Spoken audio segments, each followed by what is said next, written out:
Mesdames, Messieurs, bonsoir et merci de nous rejoindre dans votre énième numéro du magazine Le Point qui reçoit pour vous ce soir un avocat, écrivain et en philo politique, porte-parole de l'ABCE, Alliance des bâtisseurs pour un Congo émergent. Il est la plateforme est membre de la majorité présidentielle. Bienvenue, Monsieur Guillaume Manjolo. Merci, Monsieur Mboma. Majorité présidentielle, FCC, vous ne pipez mot. Nous sommes à une semaine déjà de l'ouverture des BRTC pour la présidentielle. Jusque-là, on ne connaît pas le candidat de votre plateforme. Avant le temps, ce n'est pas le temps. Mais nous sommes déjà dans le temps. Mais non, nous sommes dans le temps, effectivement, mais bon, le délai n'est pas encore fort clos. Nous sommes dans le délai. Attendez, soyez patients. Vous verrez ce qu'on fera. Quel est l'objectif que vous poursuivez en maintenant ce suspense? Non, ce sont des stratégies politiques qui a l'effet de surprise. Les cardiologues peuvent mourir de tout ça. Ah ben voilà, c'est-à-dire les gens qui ont certaines souffrances, c'est vrai que ce n'est pas bien pour eux. Mais sincèrement, c'est une stratégie et nous mettons la stratégie. Le chef a dit qu'il allait respecter la Constitution. Notre stratégie consiste à pouvoir se dévoiler en dernière minute et c'est autorisé, ce n'est pas interdit par la loi. Qu'est-ce que vous comprenez lorsque le chef dit qu'il va respecter la Constitution? Mais la même chose que ce qu'il dit et que ce que tout le monde peut comprendre. La même chose que tous ceux qui sont animés de bonne foi peuvent comprendre. Respecter la Constitution dans toute sa substance. C'est-à-dire du premier article jusqu'au dernier. Et l'article qui fâche, c'est l'article ayant trait à la limitation des mandats. Il appartient à ceux qui pensent qu'il fâche de pouvoir l'interpréter à leur façon, mais simplement, lui l'interprète de la manière à pouvoir respecter cet article. La crainte, c'est qu'au niveau de votre plateforme, il y a votre regroupement, il y a des langues qui se délient pour dire que le chef a droit encore à un autre mandat. Vous savez, les gens sont libres d'avoir une opinion, ce sont des opinions. Je vous ai dit ici sur ces plateaux pendant très longtemps, et plusieurs fois d'ailleurs, que Parménide nous dit dans la vie, il y a les opinions et il y a la vérité. Attendons l'heure de vérité. Les opinions, me semble-t-il, ne sont pas utiles à commenter. Je préfère commenter Joseph Kabila se représente. Mais là, vous êtes aussi dans l'opinion. Vous êtes dans l'opinion. Je préfère attendre à quelques jours du dépôt de candidature qu'on ait effectivement ce qui sera décidé et sur base de ça, on commentera. Là, ça sera la vérité. Commenter une opinion me paraît tout à fait à mon niveau. Parce qu'en gardant ce suspense, vous ne donnez pas raison à ceux qui pensent que vous voulez faire un passage en force.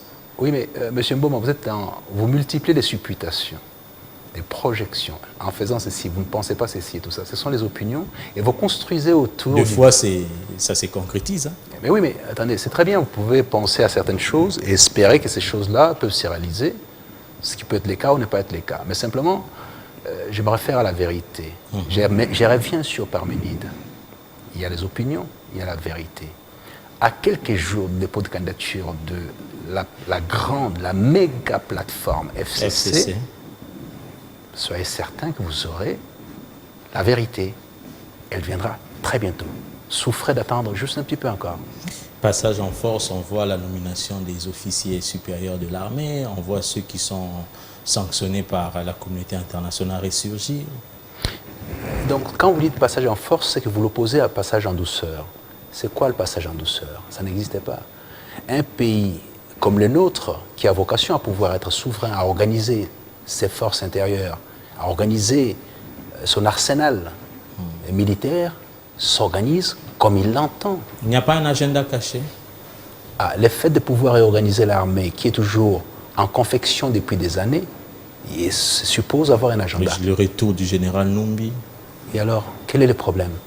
Le fait qu'ils reviennent à l'inspection, ça pose un problème. Ça pose un problème à qui exactement? Si c'est pour le bien-être de la RDC, la souveraineté, garantir la souveraineté de la RDC, qui est au-dessus de toutes nos considérations. En vertu de quoi c'est un problème? C'est un problème. L'accord avec la Russie. Oui, mais la Russie. L'accord militaire avec la Russie. Vous savez, cet accord ne date pas d'aujourd'hui. C'est un vieil accord qui a été juste réanimé simplement. C'est un très vieil accord qui a été réanimé. Et le moment de cette réanimation-là, ça laisse à désirer? Non, pas du tout. Les négociations avec la Russie datent de plusieurs années, mais il fallait arriver à des compromis sur certaines matières, et tout ça pour pouvoir signer. Ce qui a été fait. Concrètement, que dit cet accord? concrètement?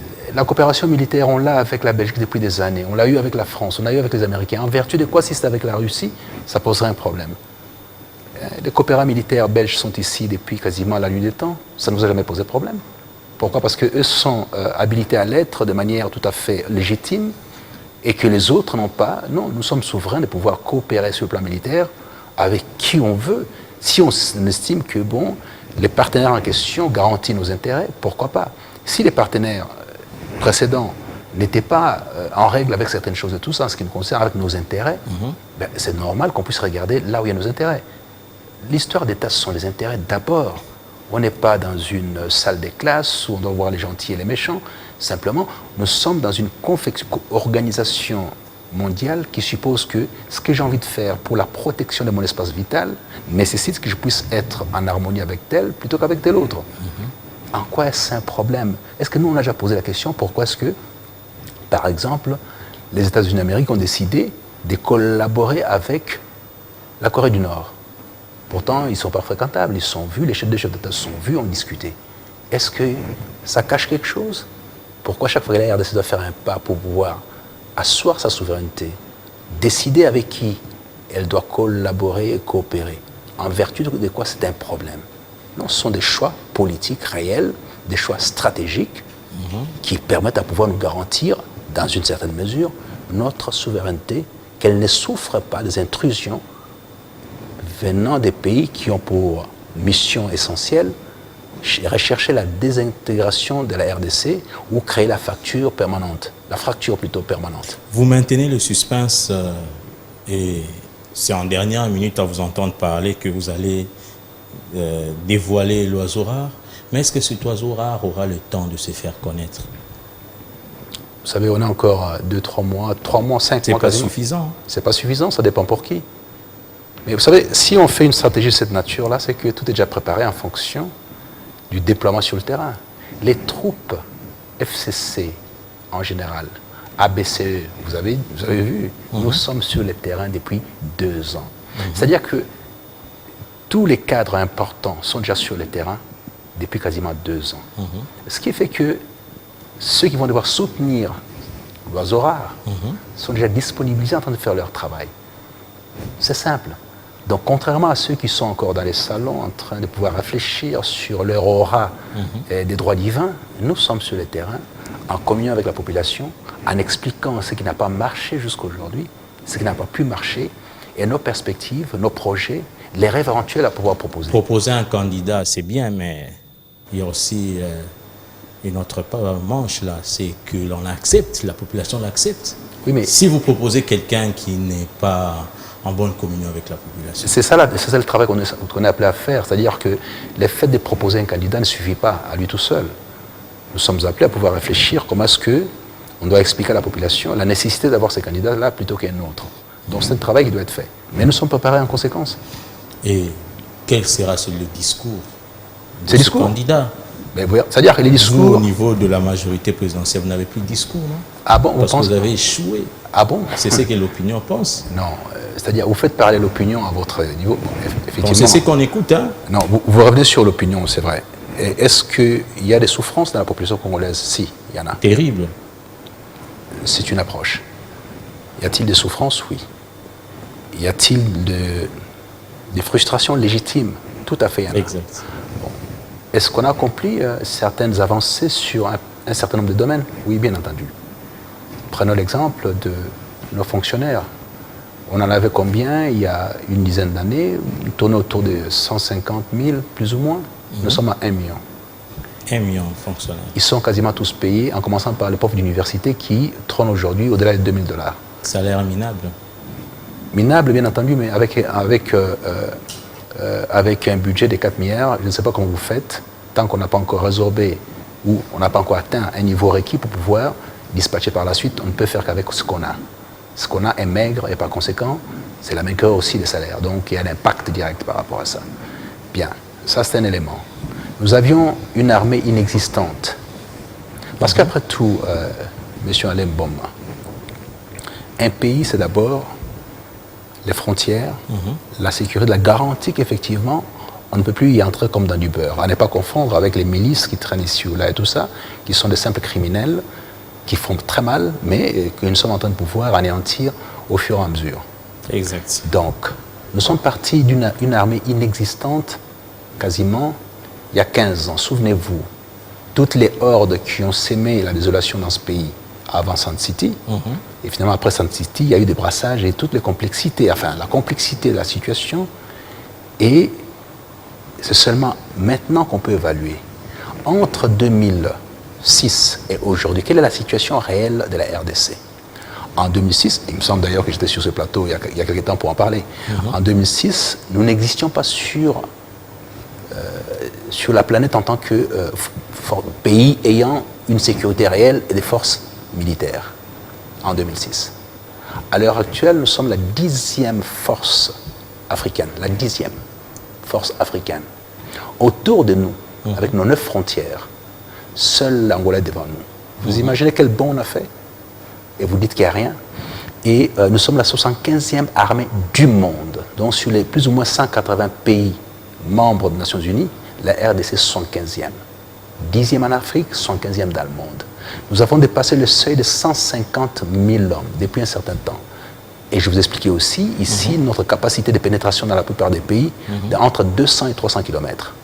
Voyez-vous, ce sont des exploits énormes, énormes. Nous n'avions jamais eu des routes asphaltées au sens réel du terme. C'est-à-dire que les routes des dessertes qui soient asphaltées. Ça n'a jamais existé depuis très longtemps. Aujourd'hui, j'ai fait l'expérience, et vous avez vu, c'est passé sur toutes les chaînes de télévision. Partir de Kinshasa pour atteindre Massimanimba, je l'ai fait quoi, en 4 heures du temps? Et j'y suis. Sans tout, sans rien. C'est une performance. Est-elle suffisante? Non. Je sais qu'il y a des gens qui attendent toujours la faille. Faut-il de temps en temps célébrer ce qui a été fait, ou faut-il toujours mettre en exergue ce qui n'a pas été fait ou qui a été mal fait? C'est pas une sorte d'autosuffisance? Non. Que vous êtes en C'est train une critique qui dit ceci. Je viens de dire ici, j'ai commencé par dire que la RDC connaît des souffrances. La population congolaise est frappée par des souffrances. Certaines sont totalement légitimes, y compris des frustrations légitimes. Ce que j'ai dit pour commencer, c'est-à-dire que je fais la part des choses. Je ne suis pas en train de me taper sur la poitrine en disant ça va. Non, ça ne va pas, dans un certain nombre de domaines. Mais quand vous construisez un État, il y a des outils, des matériaux, des fondations qui sont nécessaires à créer l'État. C'est notamment l'armée. Notre armée a fait un bond extraordinaire. Est-ce que c'est déjà parfait? Non, pas encore. Pas encore. On a encore beaucoup de choses à accomplir. Donc nous sommes sur le bon chemin parce que nous sommes passés, et ce n'est pas nous qui le disons, de l'absence de place sur l'échiquier international à la 10e position. À la 10e position au niveau africain. C'est énorme. Et avec ça, je pense qu'il s'est passé quelque chose dont on peut avoir la garantie, au moins de protéger nos frontières, d'empêcher qu'on puisse fracturer notre espace. C'est une réalité. Donc ça doit être salué. Y avait-il des institutions organisées, structurées entre 1990 et 2000, je peux même dire remonter le temps, entre 1970 et 2006, non, il n'y en avait plus. Il y avait une autorité des droits divins, le maréchal, et toutes ses troupes en bas. Donc c'est sa voix qui était la voix du peuple, la voix de la nation, la voix de la raison, la voix de la bêtise. Tout ça, c'était le maréchal. Parlons du social. Oui, mais on va revenir au social. Mais il me semble quand même utile de pouvoir rappeler ce qui a été fait. Si vous avez une maison sans fondation, sans rien du tout, vous pouvez manger grassement, vous n'avez pas de maison. Alors ne sombrons pas dans cette idée particulière qu'on nous reproche à travers ou sur la planète. Les Congolais sortent super bien habillés, parfumés, rasés, mais il n'a pas où loger. C'est extraordinaire parce qu'on n'a pas la conception de pouvoir d'abord organiser les cadres, les fondations d'une existence. L'identité nationale, ses structures, avant de passer à autre chose. Il y a des étapes de construction. Les Européens que vous voyez ici ont mangé des rats après la guerre. Ont mangé des rats. Mais ils ont déployé des efforts pendant une 50aine d'années pour pouvoir construire. Et quand ils l'ont fait après la guerre, c'est notamment avec l'appui énorme des États-Unis d'Amérique, avec le plan Marshall. Le plan Marshall, oui. Qu'avons-nous bénéficié en tant que pays qui a connu en Afrique, c'est que personne d'autre n'a connu. Aucun autre pays n'a connu ce que nous avons connu ici. Il y avait combien d'armées ici, étrangères?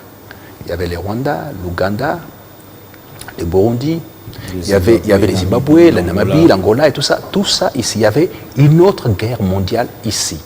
Derrière ces armées-là, notamment les Rwandais, les Ougandais et les autres, il y avait les Anglo-Saxons qui étaient derrière. Derrière, nous, on avait l'Afrique australe qui s'opposait à ça. Aucun autre pays dans notre espace n'a connu ça. Alors, on se relève dès là, on tente de construire sur fonds propres. Sur fonds propres. Vous dites qu'il ne s'est passé rien du tout? À l'heure où nous parlons, tous les belligérants qui se tapaient sur la poitrine, ceux qui voulaient absolument découper le pays parce qu'ils étaient aidés par leurs partenaires qui avaient pour vocation de découper le pays, on n'aurait plus de pays aujourd'hui. On aurait peut-être la République du Kasaï central, d'un côté, vous serez dans votre coin, Congo central, me semble-t-il. Donc, Kwilu. Oui, le Kwilu, vous serez dans le Kwilu, donc nous serons deux pays voisins, vous prendrez votre passeport du Kwilu. Ben oui, mais ça allait être comme ça, qu'on s'en souvienne. C'est trop facile d'oublier tout. Nous avons une difficulté plutôt avec l'archéologie, comme nous dit Moudimbe. Souvenons-nous toujours d'où nous venons. Et le social. Mais oui, mais je viens de vous dire Les gens ici. ne mangent pas à leur faim. Là, vous reconnaissez que vous n'avez rien fait dans le secteur du social, malgré les années décrétées, années du social. Les Congolais ne mangent pas à sa faim. Nous sommes dans la confusion, au fait. Les Congolais n'en ont pas de quoi se soigner. C'est quoi réellement le social? C'est ça, au fait, la question qu'il faut se poser. Puisque la définition du social pose problème. Les parents ne savent pas envoyer les enfants à l'école. Oui, mais vous savez... Ils ne savent pas nouer le début de mois avec le salaire que vous leur donnez.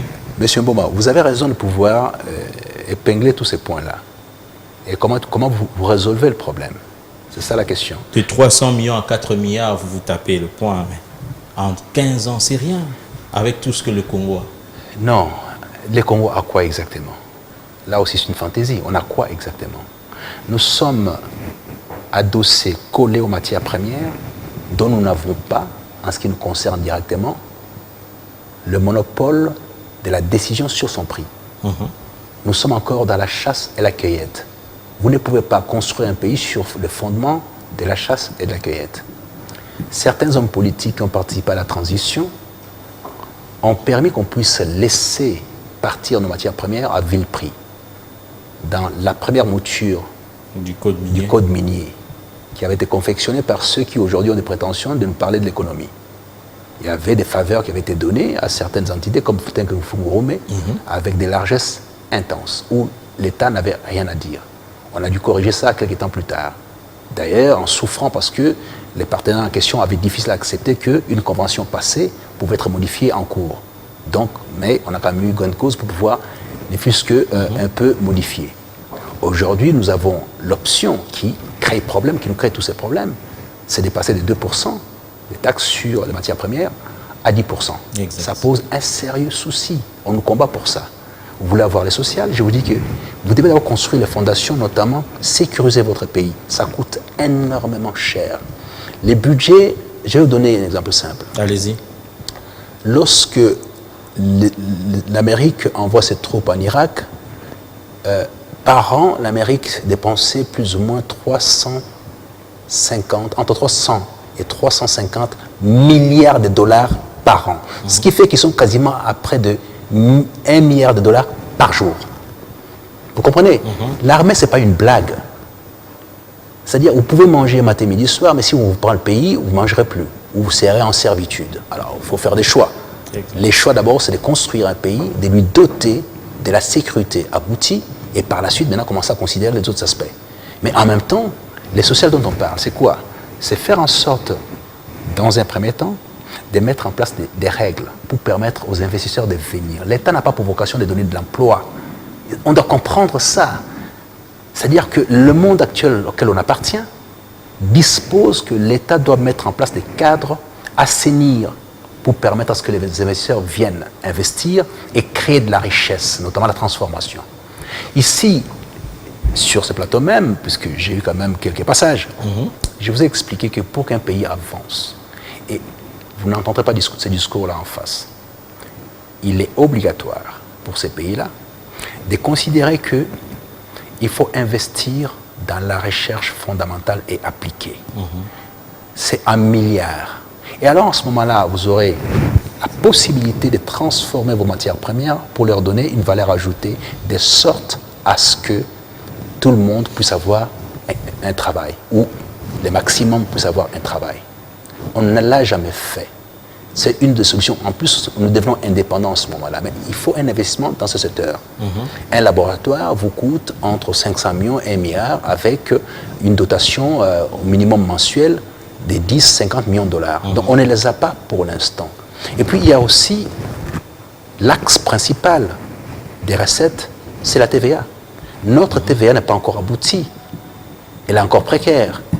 Par conséquent, on a difficile à pouvoir collecter l'argent sur le terrain, de sorte à pouvoir nourrir nos caisses et faire en sorte de commencer à investir. Et puis aussi, on a un problème de corruption. Voyez-vous, je suis en train de faire l'autocritique en même temps. Vous comprenez? J'ai fait l'autocritique en même temps. Est-ce que toute la chaîne de la récolte des taxes, la transmission vers les trésors publics, est pleinement opérationnelle? Non. À qui la faute? Attendez, aux dirigeants? Bien entendu. Vous savez, dans les discours du chef de l'État, enfin pas dans son discours, dans sa conférence de presse, après avoir présenté la situation, on lui a posé la question sur quelle était sa faillite. Qu'est-ce qui n'a pas marché? Il n'a pas pu changer l'homme congolais. Mais aujourd'hui, on comprend qu'effectivement, il avait raison de dire qu'il aurait peut-être fallu commencer par l'homme. Qui vous en souviennent aussi que il avait difficile, disait-il, à trouver des gens qui pouvaient le conseiller utilement pour avancer. Très peu de gens qui pouvaient le conseiller utilement pour avancer. Ce qui fait qu'on a passé, on a passé énormément de temps en reproduisant les folklores du moboutisme, malheureusement, et ça n'a pas été productif. Donc, ce qui fait que la nouvelle vague, éventuellement, à laquelle ils pensent, les rajeunissements, avec une autre mentalité, pourra permettre de faire autre chose. Mais les fondations sont déjà là. C'est ça l'essentiel. Il y a beaucoup à faire. Voilà, il y a beaucoup à faire et vous ne serez pas seul. Hein. Vous n'êtes pas seul dans la course. Il y a plusieurs candidats en face. Ça tombe bien. Voilà. Il y a beaucoup à faire. Mais pour ne pas tomber dans ce qu'on a vécu dans le passé, notamment en termes du personnel politique, qui a des prétentions,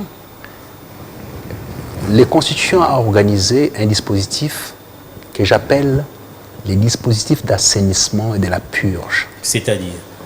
L'article 72 de la Constitution nous renvoie à l'article 10 quasiment de la loi électorale.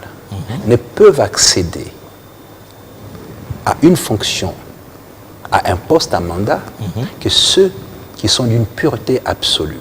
C'est-à-dire qui sont habillés d'éthique, de morale, de vertu. C'est ça le concept. Mais il n'y a pas de saint, je vous rappelle, maître. Pardon? Il n'y a pas de saint. Non, on ne cherche pas. Non, on cherche pas les gens qui ont été plongés dans les op. Non, c'est pas de ça qu'on parle. On ne parle que des actions humaines naturelles.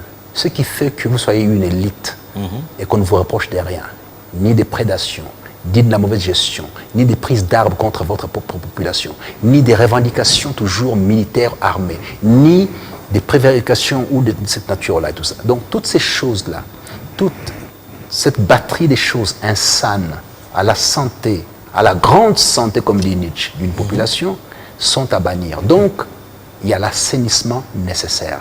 D'où votre question, elle est en train d'arriver, qu'on n'est pas seul. Bien entendu qu'on n'est pas seul. Chaque Congolais, qui ne serait pas recalé par l'article 10 de la loi électorale. Maître Manjolo. Bien entendu. Pourquoi vous voulez mettre de côté tous ceux qui peuvent vous déranger? Non, vous savez, Maître Manjolo, qui est-il? C'est moins que rien. Il ne vaut rien du tout. C'est pas lui. Vous faites allusion à Jean-Pierre Bemba. Il a été acquitté, il rentre pour présenter sa candidature et vous sortez maintenant la Constitution. Vous cherchez toujours des coups sur la tête des gens, des candidats qui peuvent vous déranger. Non, vous partez du principe qu'effectivement, la raison, la vertu, être vertueux, c'est un problème dans ce pays. Donc on ne peut pas faire référence à la vertu. Et alors, vous commencez déjà à épingler les gens qui n'ont pas été vertueux. C'est vous qui épinglez. Moi, je n'ai rien dit encore. J'ai même pas cité de nom. L'opinion a compris que... l'opinion a compris que la personne à laquelle vous faites allusion n'est pas vertueuse. Que cette personne-là aurait pris des armes contre son propre pays. C'est ça? Mais l'opinion sait aussi qu'il y a eu une sorte d'amnistie lors des concertations nationales. Non, sur les faits... Non. On est dans la confusion totale. Un texte entériné par la République comme quoi vous avez massacré une partie de la population, vous avez fait la guerre à Kinshasa, vous êtes absous. Vous tenez ça d'où? Ça n'a pas existé. Mais bon, c'est une histoire qui sera discutée postérieurement. Mais simplement, la plupart des candidats auxquels vous pensez... C'est un candidat sérieux, hein, Jean-Pierre Bemba. Être sérieux, c'est être en règle. Déjà, demain, mercredi, il rentre au pays. J'imagine la foule qui va l'accueillir à l'aéroport. Oui. Et alors?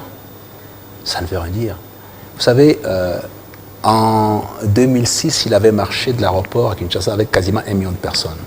1 million de personnes. A-t-il gagné? Non. 1 million de personnes. Croyez-vous qu'il aura encore 1 million de personnes? Et même s'il avait 1 million de personnes, ça permet quoi? Pas grand-chose.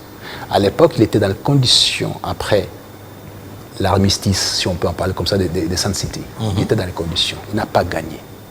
Aujourd'hui, il n'est pas dans les conditions. Il n'est même pas dans les conditions pour être candidat au communal. En vertu donc pour lui... Non, mais il n'est pas dans les conditions, malheureusement. On peut tordre les droits. J'ai suivi avec attention quelques idolâtres qui ont passé le temps à m'insulter parce que j'ai dit ça. J'ai les cuirs durs et j'ai même une carapace par rapport à ça. Et Nietzsche dit, là où vous ne trouvez pas un contenu, il y a sûrement un contenu. Et ça, c'est une lettre qu'il écrit à son ami Rhodes, qui insultait Taine. Et la RDC est remplie de gens dont la satire est le métier, l'insulte est le métier. Ils se disent intellectuels, surdiplômés, spécialistes en droit et tout ça, mais leur lecture, c'est une lecture d'idolâtre. À un moment donné, il faut arrêter. Il a été dit par la CPI qu'il y a eu subornation de témoins. J'invite tous les jeunes gens qui nous regardent à juste, c'est plus compliqué, c'est aussi simple aujourd'hui, c'est très simple aujourd'hui, à taper juste subornation.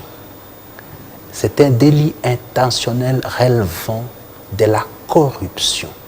Lorsque vous envoyez de l'argent de Kinshasa sur mais le à ma compte... connaissance, le procès en appel, on attend la décision en appel. Nuance, non, c'est pas ça.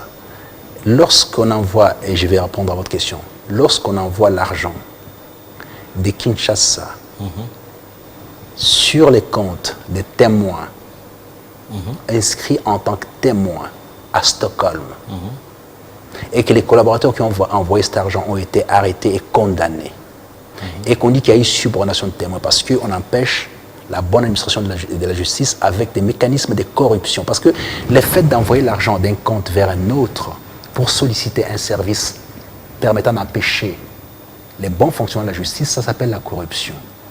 Subornation dans le cadre de l'administration d'une activité publique. Simplement. C'est simple, on n'a pas à compliquer. J'ai entendu des insultes, il ne faut pas faire référence à la Mais vous oubliez que dans l'affaire principale, il a été acquitté. Non, non, c'est deux choses différentes. La loi dit ici, la loi... Allez-y, maître. Je ne parle pas de l'affaire principale, je parle de l'autre affaire de subornation de témoins qui... Mais au cas où on appelle aussi, il était acquitté. Non, non, non, mais c'est pour ça qu'il est nécessaire que je puisse vous expliquer de quoi il s'agit par rapport à l'appel. L'article 10 de la loi électorale dit ceci: sans préjudice des textes particuliers sont inéligibles. À son point 3, les personnes condamnées par un jugement irrévocable de viol, irrévocable, n'est-ce pas? Des viols, d'exploitation illégale, des ressources naturelles, des corruptions. On s'arrête juste là et ça sera suffisant. Des corruptions. L'arrêt qui condamne Jean-Pierre Bemba et ses co-accusés parle de subornation des témoins. Subornation étant la corruption pour empêcher la bonne administration de la justice d'une part, et la corruption pour empêcher quelqu'un d'atteindre un but qui soit différent de vos aspirations, de vos attentes. Il s'agit de ça. Condamnable. Ça s'appelle la corruption. Donc les faits même, pratiques, matériels, de prendre mon argent, de te les donner pour que je puisse agir en ma faveur contre un mécanisme qui est contre moi, c'est de la corruption. Dans le cas de l'administration de la justice, la subornation. Point barre. Vous pouvez retourner ça dans tous les sens, ça ne changera rien. Vous pouvez insulter avec... Mais je rappelle que ses collaborateurs, un de ses collaborateurs se trouve aussi dans votre méga plateforme. Hein. Oui, mais il est libre d'aller... J'espère qu'il va aussi déposer sa candidature. Mais s'il dépose sa candidature... Elle sera annulée.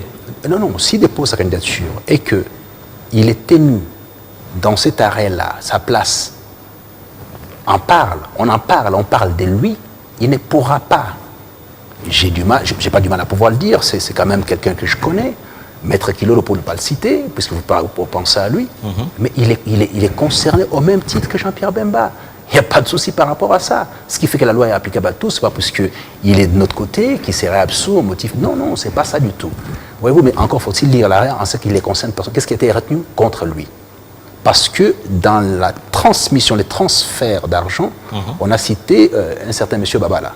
Ok, ça, qui sera aussi candidat, mais certainement. C'est dans les textes, c'est dans l'arrêt. L'arrêt a 500 pages. C'est 500 pages l'arrêt. Alors, j'invite les insulteurs, au fait, ou ceux qui ont pour vocation de pouvoir jeter l'opprobre sur les autres quand ils sont contre eux, de pouvoir aller lire l'arrêt. Il est clairement dit corruption dans l'arrêt et par conséquent, les juges congolais qui seront saisis, partant du principe que les décisions de la CPI rentrent dans l'ordre juridique RDC, appliqueront cette décision-là in extenso, malheureusement pour eux. Bon, là, vous attendiez qu'il ne se prononce, il sera candidat ou pas pour sortir tout ça. Juste pour répondre à ceux qui nous suivent par rapport à votre affaire d'appel. Non. Allez-y. La procédure a 2 étapes. Il y a l'étape qui consiste à pouvoir épingler les infractions ou les délits qui vous concernent et statuer d'abord sur ça. Êtes-vous coupable, oui ou non? La justice a déjà déclaré qu'il était coupable, jusqu'à un appel clôturé. C'est fermé. D'accord? Il n'a plus de voie de recours après la condamnation. Maintenant, ils sont en train de discuter sur la peine. C'est autre chose. Mais la condamnation sur l'infraction des corruptions de subordination de témoins est déjà coulée. C'est déjà coulé. En force des choses jugées. C'est fait, c'est déjà fait. On ne peut plus revenir là-dessus. Il est reconnu coupable. C'est fait. Il le sait, il l'a dit. Il a reconnu. C'est fait, c'est officiel. De toute façon, les sites internet et là de la CPI avec les jugements. Mais finalement, vous serez en face de vous. Ce sera qui? Oui, vous avez Moïse Katumbi. Vous avez du mal à trouver. Pas plus tard que ce matin, je suis encore à quelques radios internationales qui avaient difficile à pouvoir trouver l'oiseau rare en face. Donc, je donne raison à ceux qui pensent que le cardinal Monsengo fera bonne affaire. Vous voyez où on est descendu? C'est-à-dire qu'on va chercher un monsieur, un prélat, quasiment en fin de carrière, pour en faire un candidat parce qu'il n'y a rien en face. Il n'y a rien en face parce que vous refusez, vous empêchez tout ce monde-là. Moïse Katumbi, aujourd'hui c'est Bemba. Maître. Ce qui est extraordinaire, c'est que l'évaluation que vous faites. Vous voulez vaincre sans péril? Non. L'évaluation que vous faites ne peut se faire qu'en RDC. Malheureusement. Nous sommes tellement loin de la culture, de la haute culture, qu'on considère que la célébrité par les armes ou par l'argent, c'est ça la célébrité, et qui permet de pouvoir faire évoluer un pays. Donc vous applaudissez les gens parce qu'ils ont l'argent ou ils ont été célèbres avec les armes. Ça pose un problème de crédibilité des réflexions pour une entité politique, pour un peuple. Un peuple qui réfléchit de cette façon-là, c'est un peuple en péril. Vous imaginez que pour modèle, c'est un monsieur qui est dans le secteur des mines ou de la poissonnerie et tout ça, qui fait fortune et qui veut devenir chef de l'État. C'est ça le modèle pour vos enfants. Le problème, c'est que ce monsieur-là avait des collabos qui est dans votre camp, mais qui ne sont pas dérangés. Arrêtons-nous juste un peu là. Qu'on puisse donner les profils des gens auxquels vous faites référence en disant que ils n'ont pas la chance parce qu'on empêche qu'ils viennent, parce que ça aurait été les bons choix. Est-ce bien ça le modèle? Vous savez très bien qu'au jour d'aujourd'hui, tous ceux qui sont derrière, notamment l'ancien gouverneur, sont là pour l'argent. Il y a des gens de très grande intelligence autour de lui, surdiplômés, outillés. Mais la situation sociale, financière de cette République étant difficile pour la plupart d'entre nous, ils trouvent quelque part quelqu'un sur lequel on peut s'accrocher. Voyez-vous, simplement, ça n'a rien à voir avec une passion liée à une possibilité, une vision, une grande vision. La vision gaulienne, la vision jupitérienne. On est dans ça. Quand vous regardez ces garçons, Macron peut être pour ou contre lui, il parle, ces garçons ont un parcours, ont un discours, ont une vision Tout est profond. Il y a à la fois Dionysos et Apollon. En même temps, c'est enveloppé dans du Jupiter. Il y a une vision des finances réelle, de l'économie réelle, une vision de l'enseignement, de la transformation réelle, une vision de la sécurité réelle. Quand vous mettez les gens devant, qui viennent avec pour seule vision l'acrimonie, les passions tristes, c'est-à-dire Spinoza, la jalousie, la haine, ils sont négatifs, y compris dans leur haine et dans leur hostilité. Est-ce que ces gens-là méritent de nous gérer au motif qu'ils ont été célèbres à un moment donné parce qu'ils ont eu l'argent ou ils ont porté les armes? Il me semble que non. Et puis on doit apprendre au fait à discuter sans s'insulter. Vous allez voir, après cette émission, j'aurai une flopée d'insultes. Ma pauvre mère, que son âme repose en paix, subit chaque jour des insultes au motif que son fils parle. Nietzsche nous dit ceci. La grande santé et la haute culture, c'est la capacité de se contester sans s'insulter, juste avec les arguments. Lorsque vous émettez un argument, comme un ami m'a envoyé tout à l'heure, en disant que les gens de la majorité ont des doctorats politiquement transmissibles. C'est une honte pour une réflexion intellectuelle. Un intellectuel, c'est lui qui produit de l'intelligence, de la pureté. C'est pas celui qui insulte. Un intellectuel va épingler les travers d'une discussion et dit quelque chose par rapport à ça et porte une correction éventuelle ou une contestation. Et souvent, très souvent, avec un livre tout entier. Or, je m'arrête là-dessus. Oui.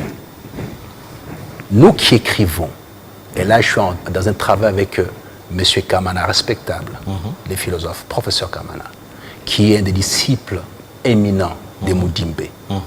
J'ai travaillé avec le professeur Jean-Pierre Landrin, éminent professeur, doyen des facs de philo et lettres de Saint-Louis. J'ai produit avec lui. J'ai produit avec Balanda. Je suis en train de travailler avec Kamana. Toutes ces sommités internationales. Je suis en discussion permanente avec Michel Onfray. Vous imaginez que sincèrement, nous ne sommes rien du tout au motif que vous êtes de l'opposition, vous êtes revêtus de la connaissance absolue et qu'on ne peut pas vous contester. Nous sommes en discussion d'ordre juridique et scientifique et politique. Qu'on puisse atténuer nos propos et discuter poliment. Mais Moïse malheureusement, c'est pas... non partant, double nationalité italienne. Jean-Pierre Bemba, non partant. Mais il y a d'autres candidats aussi qui se sont déclarés au niveau de l'opposition. Il y a Mouzito, il y a Fayoulou. Selon vous, parmi eux, là, qui ne peut pas être arrêté par la Constitution, par la loi électorale? Non, ils sont nombreux à ne pas pouvoir être arrêtés ou à être stoppés par la loi d'assainissement. Et je pense que j'ai donné un concept actuel. C'est la loi d'assainissement des purges. Voilà, nous sommes dans la purge. Non, c'est-à-dire que si ces gens-là ne sont pas concernés par cette loi, il n'y a pas de problème. Ce sont des Congolais, ils sont outillés. M. Mouzita a été Premier ministre. Est-ce que vous avez déjà investigué sur les autres là? Non. Comme vous l'avez fait sur Jean-Pierre Bemba, sur Moïse Katumbi? Non. Et là, vous allez dans un sens qui n'est pas forcément correct venant de vous. Je n'ai pas à investiguer. Ce sont des hommes publics. Les actions qu'on leur reproche sont publiques, ce n'est pas caché. Le fait que les compatriotes Jean-Pierre Bemba aient été à la CPI, ce n'est pas caché, c'est connu de tous. Le fait qu'on lui pose la question par les journalistes qu'au sortir de là, si on n'accepte pas que vous ayez aux élections, vous allez faire quoi? Si vous allez aux élections et que vous ne gagnez pas, vous ferez quoi? Parce qu'on pense quoi de lui? Il est estampillé chef de guerre. Simplement. C'est clair aussi dans sa réponse. C'était quoi sa la réponse? Constitution, donc d'après la Constitution, on ne peut pas prendre le pouvoir au Congo par les armes, il était clair. Ah oui, pourquoi n'a-t-il pas fait ça lorsqu'il a perdu les élections ici et qu'il a sémé la désolation, qu'il y a eu une rivière de sang à Kinshasa en 2006? J'étais présent. C'est une des rares fois que j'étais à Kinshasa à l'époque et tout ça, j'étais présent à Kinshasa. Rivière ça m'avait pris moi à l'école aussi, à l'université à l'époque. Exactement. Pourquoi vous n'en parlez pas? C'était un homme de paix ou un homme de guerre? Parce qu'on avait déjà signé l'armistice à Sun City. Il a eu les plus gros morceaux du gâteau. Patron des finances et d'économie, avec un grand titre de chairman. Il a tout eu, toutes les faveurs de la République. Il les a eues, aussi bien dans l'ancien régime que dans le nouveau régime. Tout. Mais il ne s'est jamais empêché de prendre les armes quand ça l'enchantait. ou quand c'est le chanter. Ça a toujours été de cette façon-là. Alors, est-ce une investigation? Non. Ce sont les faits qui sont clairs. Il a aussi dit que les 10 ans qu'il a passé à la CPI, il a transformé. C'est un homme transformé maintenant. Il ne regarde plus le passé, il cape vers l'avenir maintenant. Il a dit ça clairement. Vous savez... Vous ne pensez pas que ces 10 ans-là l'ont réellement transformé? J'aurais espéré que c'est ainsi, parce que là, c'est plutôt pour les passions positives. Les passions positives sont les passions qui célèbrent la vie, qui ne font aucune référence à une menace de quelque nature. Et c'est ça la démonstration de la sagesse. La distance avec les choses, l'appréhension des choses dans leur spiritualité positive. Ça n'a jamais été le cas pour lui. Il l'a démontré à peine avec sa conférence de presse. Et la lettre d'Épicure à Ménécée. Ah oui, il y a quelqu'un qui m'a traité de moine, copiste, je ne sais pas, quelque chose de cette nature-là. C'est facile de pouvoir dire ça, mais quand vous aurez lu 5000 livres, on parlera en ce moment-là et que vous aurez ingurgité. Il est de bon ton dans les pays occidentaux dont nous venons que les gens qui sont instruits s'expriment. D'ailleurs, en Angleterre, on ne laissait pas tout le monde passer à la télévision pour parler, sauf ceux qui avaient une instruction très, très élevée, en fait. Aujourd'hui, tout le monde peut passer parce que les buzz, c'est... Au moins ici, nous, on fait exception. De temps en temps, vous avez dit que j'étais dans l'investigation, donc ce n'est pas forcément une exception. Les buzz, c'est quoi? Êtes-vous en mesure de lâcher des insanités à même de polluer l'espace pour que les gens applaudissent? Oui, alors lâchez comme ça, la RDC vous applaudira. Regardez le nombre de vues sur tout ce qui est insane sur la toile. C'est énorme. Tout ce qui est de l'ordre de la connaissance, de la pureté, de la raison, de la vertu et de la quête du bonheur, du savoir, n'a pas d'applaudisseurs. Notre pays ne consomme pas ça. Et puis vous vous posez la question, pourquoi les sociales ne marchent pas? Mais pourquoi vous ne vous instruisez pas? Pourquoi vous ne vous instruisez pas? Quelqu'un qui s'instruit, et là, c'est Héraclite qui vous dit, la connaissance, l'instruction, c'est le soleil qui éclaire ceux qui les reçoivent. Et là, vous allez avoir un jugement qui est lié au prochain texte que je suis en train de sortir. La révolte métaphysique d'un jeune Congolais. C'est quoi la révolte métaphysique? Je vous explique en 2-3 mots. Oui, en 2-3 mots.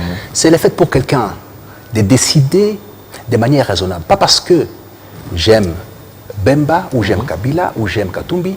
C'est parce que simplement, j'ai les matériaux d'appréhension de la situation. Moi-même, je suis tellement raisonnable et que je peux décider que ce que Kabila me dit est faux, ce que Bemba me dit est faux, ce que Katumbi me dit est faux, ou c'est vrai. Donc je peux faire la distinction entre les biens et les mal, même si fondamentalement entre les biens et les mal c'est quand même un peu compliqué, c'est une sorte d'approche assez délicate. Mais simplement c'est cette option-là qui doit être donnée à chacun d'entre nous.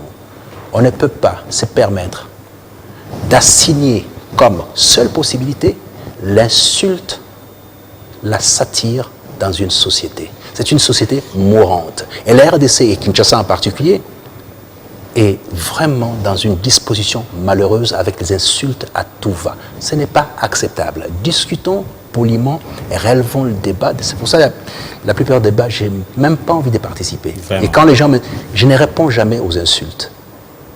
Au sortir de TV5 Monde, j'ai juste dit, en ce qui concernait M. Monsengo, qu'il était recommandé aux gens ou aux dépositeurs de la parole publique de faire attention à ce qu'ils disent. Ça m'a valu 900 insultes dans la minute qui suivait. Ce n'est pas sérieux. C'est grave. Voyez-vous, on est à ça. Mais bon, c'est la raison pour laquelle il fallait, durant les 15 années, essayer d'assainir même le secteur. Je pense que le secteur le plus important aujourd'hui, si chaque enfant congolais au matin lisait un petit livre, 2-3 pages, chaque jour, il s'ouvrait l'esprit. On n'irait pas le bluffer par tous ces personnages folkloriques qui ont soit l'argent, soit l'amusement comme étant le seul appât, soit une fortune quelconque et tout ça, ça ne marcherait pas. Maintenant, après avoir fait, dresser le tableau que vous avez dressé vous-même, pour ceux qui ne sont pas admissibles à concourir, vous parlez de ceux qui sont admissibles, mais qui n'ont peut-être pas d'aura. Il ne suffit pas d'être admissible, il faut avoir aussi l'aura. On va attendre le vote, s'il aura, il aura aussi l'aura. Le nôtre. Mais l'aura, si on fait la sélection chez nous, me semble-t-il, non seulement les gens outillés sont à foison, mais en plus de ça, ils sont accompagnés de ceux qui peuvent faire aussi un travail conséquent. Voyez-vous, c'est ça la différence. Donc, le rendez-vous est pris pour le 8, le 7 ou le 8 août.